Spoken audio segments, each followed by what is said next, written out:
What's happening, guys? Lachie here, and I'm here with the CEO and co-founder of Helios Scale, Riley. What's happening, bro? Thanks for joining. Thanks, bro. Thanks for having me. I'm just enjoying my time, man, and excited. Hell yeah. I mean, where are you at the moment? That background looks beautiful. At the moment, I'm in Queenstown. So I came to Queenstown on Monday. Been here since Monday. Just took my girlfriend, now fiance, for a little trip just before Christmas. Good way to finish the year off. And yeah, man, Yeah. it's been a great time. One of the most beautiful places I've been to easily. Yeah, New Zealand is beautiful. And congratulations, bro, on the Yeah, missus saying yes. How does it feel to be newly engaged?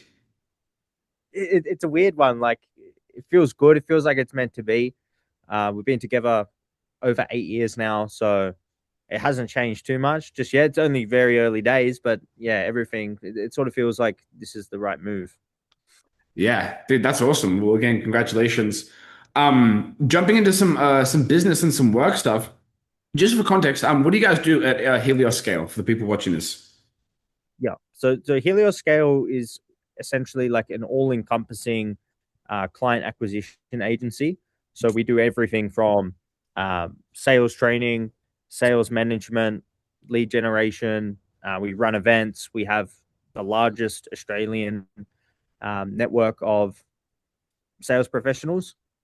So we do many different things, recruitment, all encompassing around making making more money for businesses that work online. 100%. And Riley and the team run an amazing service. So if you guys need salespeople, highly recommend Riley.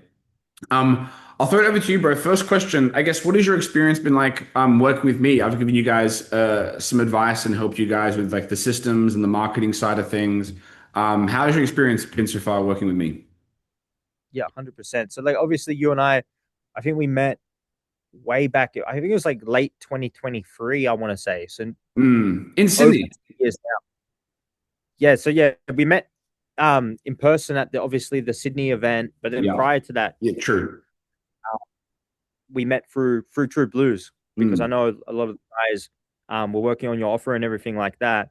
So we met through there, and then we were planning on having our first ever event. And we were only real young into business, man. Like we were probably, I want to say 1 month in, like mm, full beginner. And I didn't really know, like, for one, how to do the event. And then for two, like the event was not planning on making money whatsoever. So we need to make money for the business too. mm. So obviously I hit you up. We jumped on a few calls and you're obviously helping me out with how to position ourselves with running the ads to get salespeople out into the market in hands of really good people. And just like the messaging and the little tweaks and the little pieces of knowledge that you helped me out with actually putting the ads out there. Because I remember one of the first ads we ran was like really high end production. We got a videographer. Um, I got a nice suit for I it. remember We that done ad. everything, Yeah, yeah, yeah. and it absolutely flopped. Didn't have any success at all. And you just said to me, man, say this script. I don't care where you do it. Just like do it in your bedroom. I don't. It doesn't matter. Just say this script because what you're saying right now doesn't make sense. And we're even price dropping in the ad. Mm. And then I think we went from like $250 cost per lead all the way down to like $15. So quite a big shift. And then obviously you help with the planning out of the event because I had literally no idea on what I was doing with that. I think I'd only been to like maybe one or two events prior. So obviously you'd been to a few and said, hey, put these select speakers in, make sure you plan the day out because it never goes the way you Yeah. expect.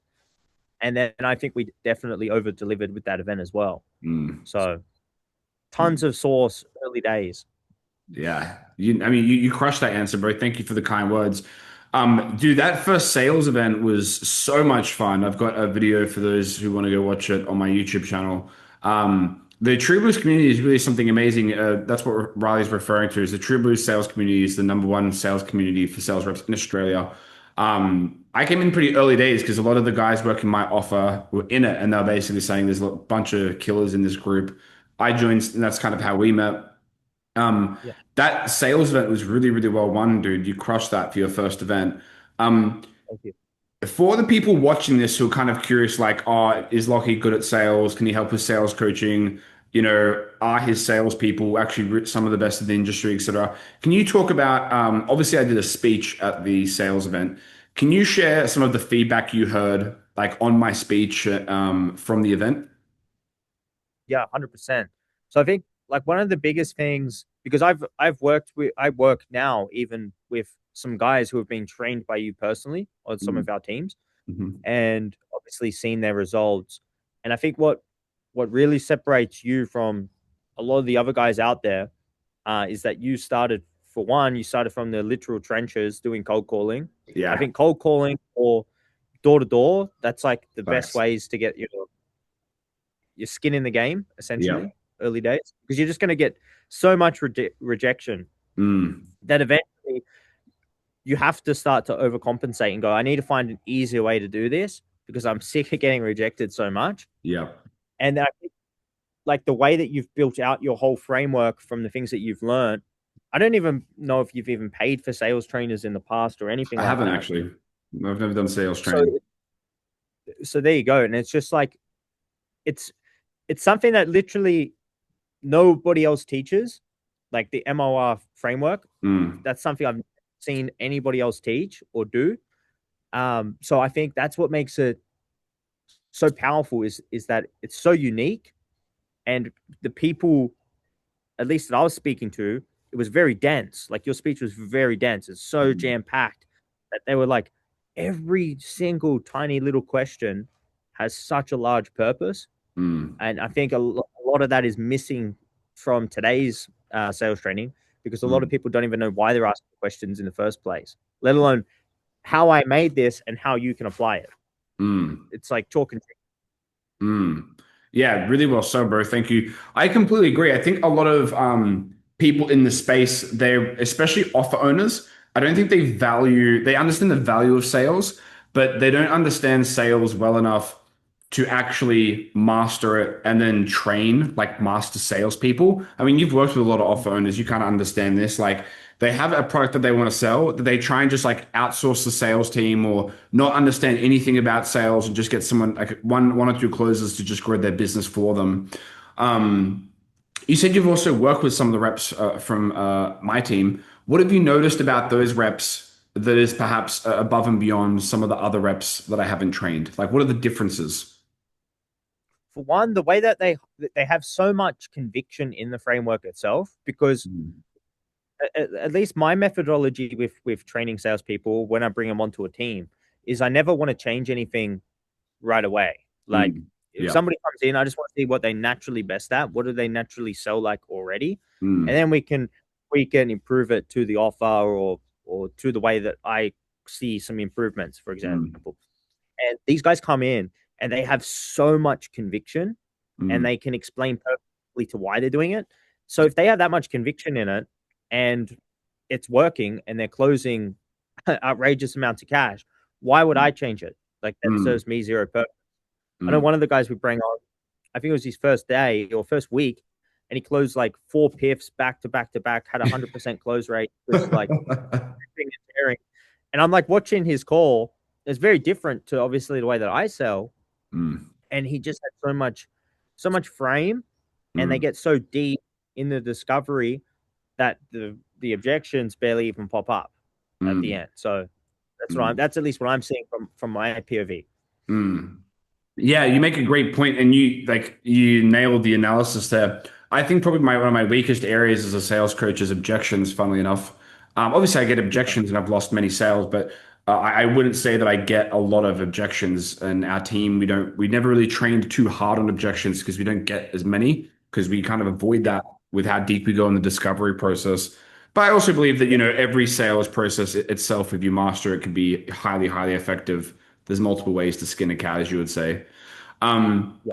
what would you say, bro, to an offer owner that is wanting to grow? They're thinking about working with me, but they're just not 100% sold on it yet. Maybe they're a bit skeptical. Maybe they're a bit nervous about investing a lot of money and not seeing a return. What advice would you give to them? what I would say to them is there's this, and you touched on it a little bit earlier, which is the fact that a lot of offer owners don't want to actually get involved and start to learn sales or learn marketing. And that's one of the most dangerous things you can do. Mm. I forget what the law is. It's something where the less you know about something, the more you think you actually know about a Like subject. ignorance is bliss. Ignorance is bliss to a degree, right? Like Mm. they go through that bell curve. As you start to learn more, you realize, oh Oh, the shit, I don't transition know curve. any. Yeah, there you go. The Yeah. transition curves. They start off knowing nothing, but they Mm. think they know everything. Mm. Then they start to realize, oh crap, like I need to invest in myself. I need to learn. I need to figure this out. And the Mm. best thing you can do is to buy back your time and obviously shorten that curve Mm. and to invest in somebody who has actually done it, actually grown a company to $1 million a month and more, Mm. sold in B2B, B2C, B2G, like you name Mm. it. I don't think there's many people out there that can actually say that for themselves. It's very rare.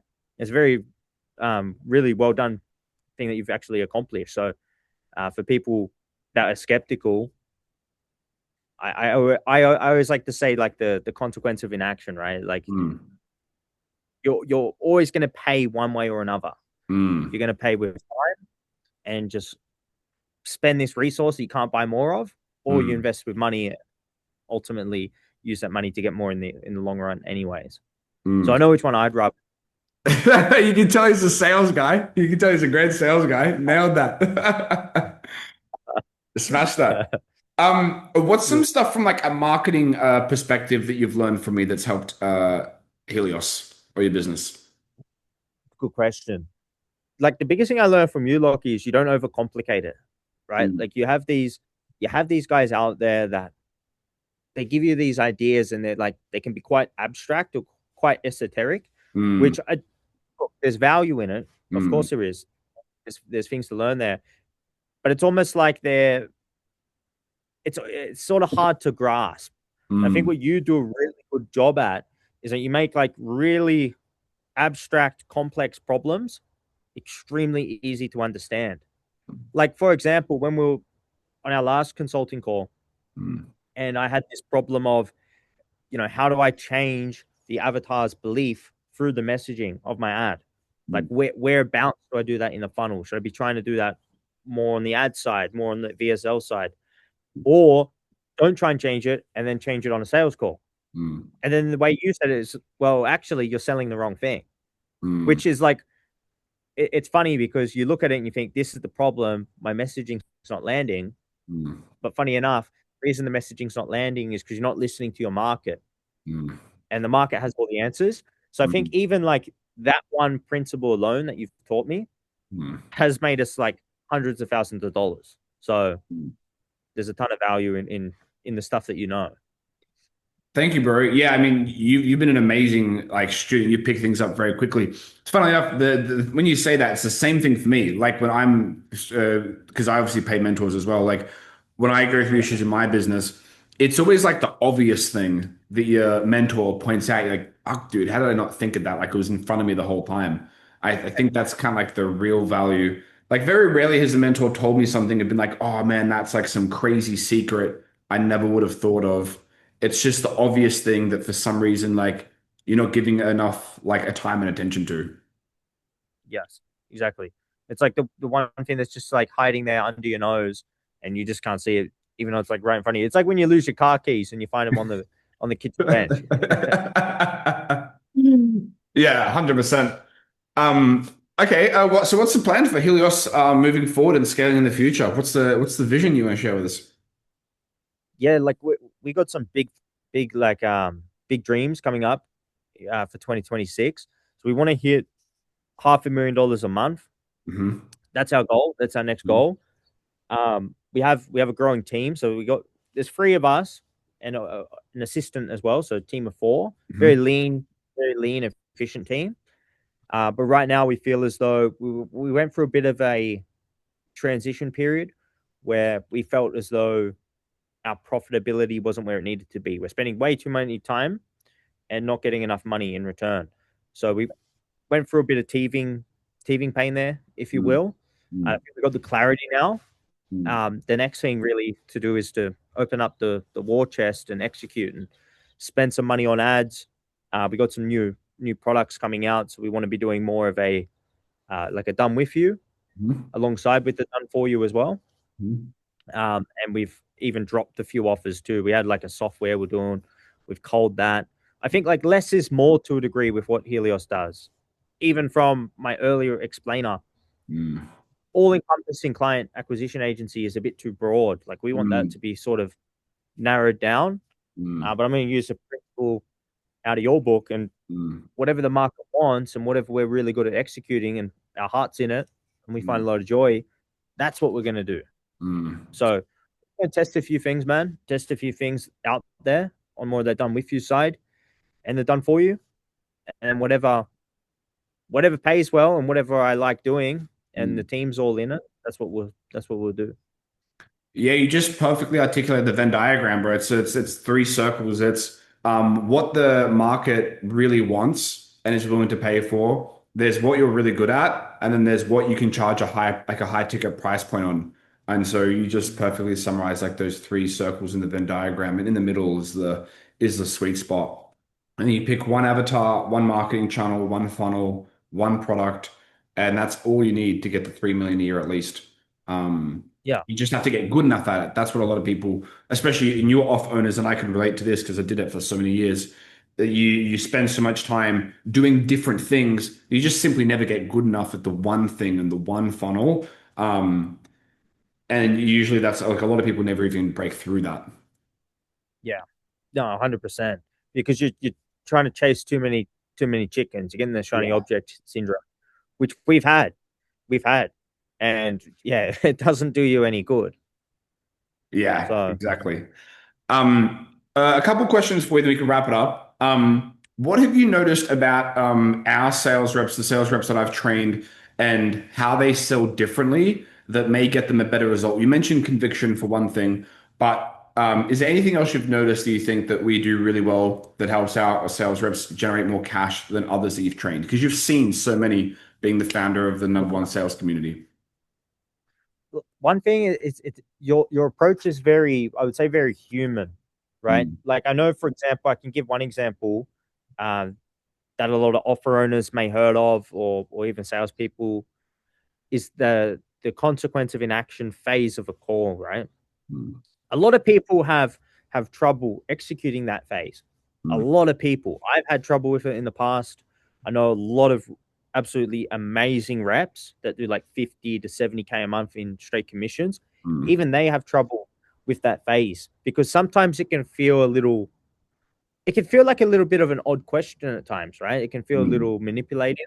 Mm. Um, but we still want to bring in like what the consequence phase is essentially doing. We're lowering the action threshold of a buyer, and the way we're doing that is by using contrast of like what Mm. happens if you do it, what happens if you don't. Mm. And I think a lot of people have trouble asking that question. Mm. But the way that you do it with the MOR framework, I don't know if that's what you call it, but that's what Yeah. that's what I'll just refer to as. Yeah, yeah, yeah.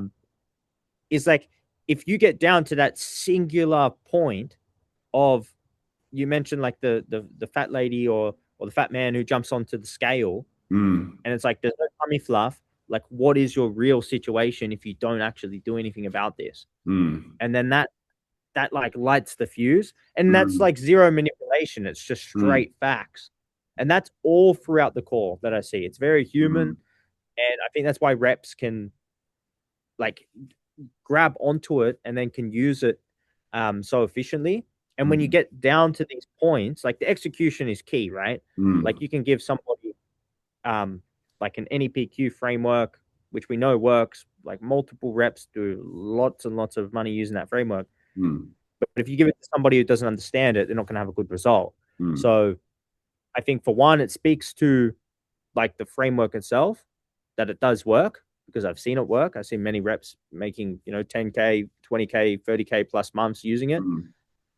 But then also the other key point is your ability to actually teach that because that's where these guys all learn it from because you can't find it anywhere else.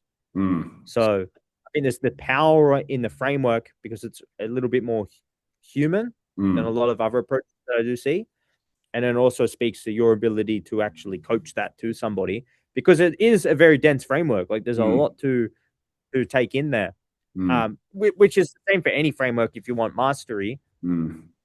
But like it is, obviously you're very good at teaching it to other people.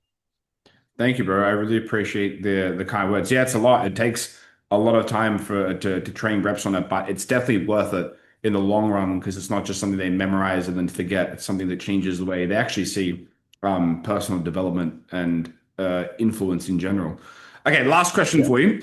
If go for an it. author owner wanted to work with me and I said it's going to be 50 grand for me to come in and help you out, and like, whoa, that's heaps of money. What would you say to them? I'd say to him like, he's some money compared to what? Because like, what price are you putting on your all your hopes and dreams? Hmm. And I'll say that is like the salesy version. Like the less salesy version to that is like, to some people 50K might be a lot. To other people, they're spending 50K on a dinner. So Mm, it's always going to be subjective, right? And if you are actually like ruthlessly and aggressively looking to grow your business, then I can't recommend Lachie enough.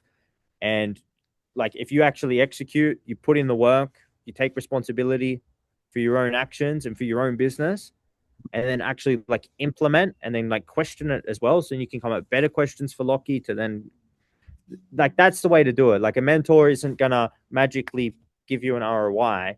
It's what you use with the, because like Lockie's been through it. He's learned so much. You're paying for that time that he had to endure.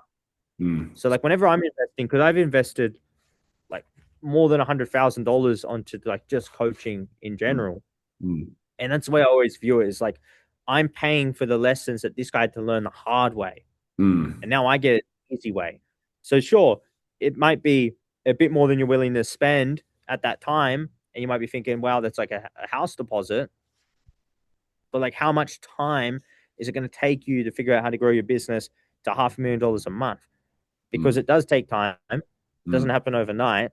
As long as you just keep at it, don't give up, you're mm, never going to lose. mm. Crush that, dude. Thank you. If I get any objections, I'm just gonna give him your number and you can just Yeah, handle it like that. Thank I'll you, feel free, brother. bro. Yeah, no, No I really problem, man. appreciate that. Congratulations again on being newly engaged. Enjoy your time over there in New Zealand, and looking forward to seeing what you guys accomplish and keep you in contact. Yes, sir. Thank you, bro. Easy, brother. Was.